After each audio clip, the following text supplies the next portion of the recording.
Welcome to Boss Up Goddess. I'm Elizabeth Ann Atkins. Last night I talked about my coronasomnia, meaning the insomnia that many people are suffering from during the coronavirus pandemic due to a variety of reasons.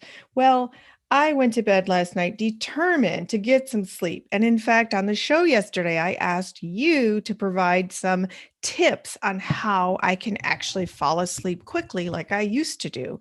Well, no humans responded to my call. However, the divine did provide some intervention to help me fall asleep quickly, easily, and stay asleep for a sufficient number of hours. So I woke up feeling really good, thankfully.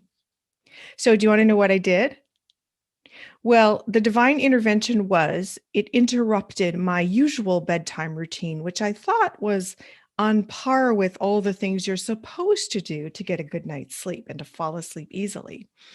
Like I told you, I drink chamomile tea, sleepy time.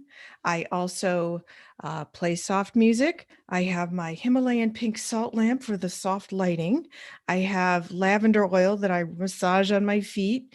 I have all these wonderfully soft blankets and pillows and such. So it's just very cozy and comfortable. Perfect temperature to my liking. What else? Journaling before sleep. Um, and reading. So, what interrupted last night was my reading often is on my laptop. And I read the New York Times before I go to sleep and then whatever else I want to read. And I have it on super dim. So I didn't think that was a problem. However, the divine said, you know what? This is the culprit. This is why you can't fall asleep because you're staring at this screen for an hour before you go to sleep or try to go to sleep anyway. So I opened my laptop and some weird technological thing was happening and it wouldn't let me in.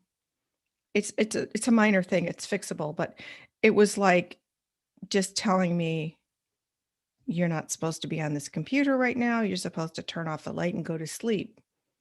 Guess what? That's what I did. And I fell asleep and I stayed asleep. It was awesome.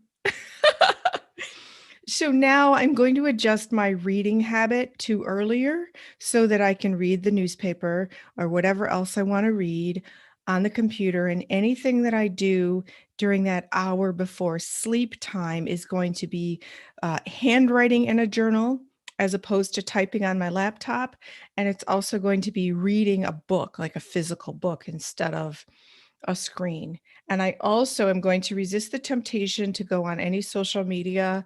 Like sometimes I start, going on Twitter and you get caught up in Instagram. Oh my gosh, look at that. So funny. And then you're laughing and, or hopefully you're laughing because sometimes you see stuff that's really upsetting and that doesn't help you sleep either. So I'm going to stay off the phone, social media, internet, screen, and only do things that involve physical paper.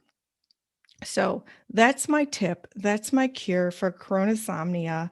I'm really grateful because the feeling of waking up after getting sound sleep and not feeling, when you like are not getting good sleep, it's like really light.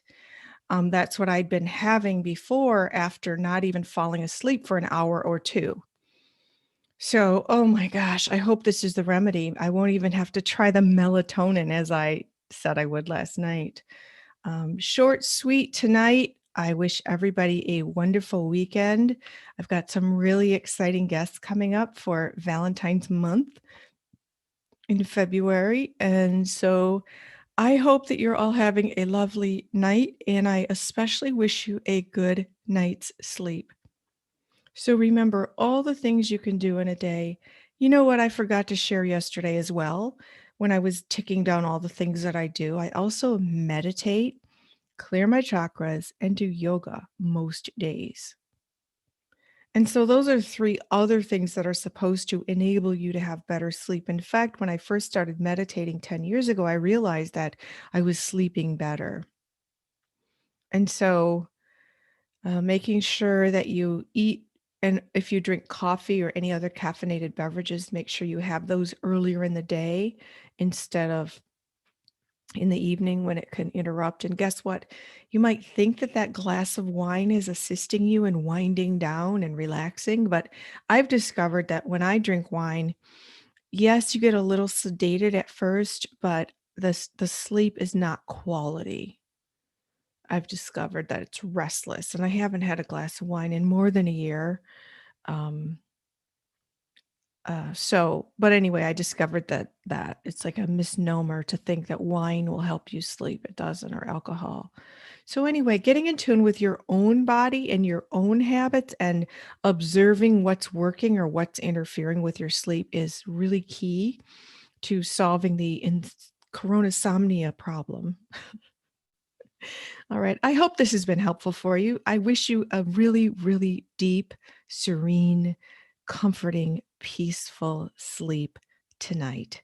I'm Elizabeth Ann Atkins here on Boss Up Goddess. I share tips for you to live bigger, better, and bolder. I'll see you next time. Oh, and Boss Up Goddess, you have the power.